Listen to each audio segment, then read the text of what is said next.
thought it was very interesting because it did highlight that the sector is very diverse, but that actually we need diverse mechanisms to fund the sector, and each organization has its own needs.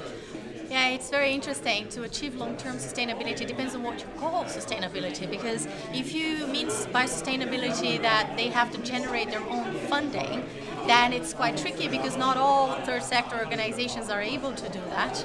There are very worthy and very well-run organizations that will always be dependent on some grant or some donation, or they won't be able to reach that state.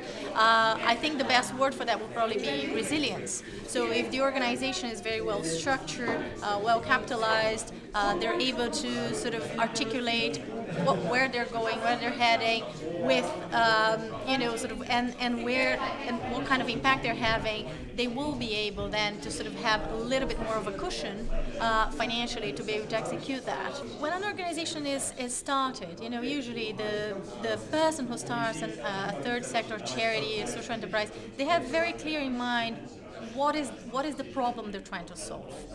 And there is also most times, the way that they're going to solve that problem, usually different from the way it's been handled in the past.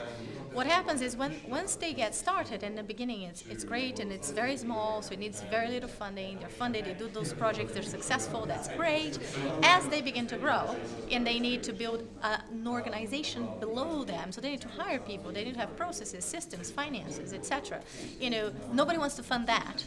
And therefore, and then people look at their project and say, "Wow, this is very nice. What about if you did this plus a little bit of that?"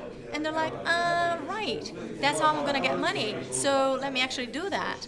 And they completely, or not completely, but largely, then sort of gets diverted from their own initial mission because of this sort of having to live hand to mouth, having to constantly be after funding. And I think that's what, of course, reduces their impact.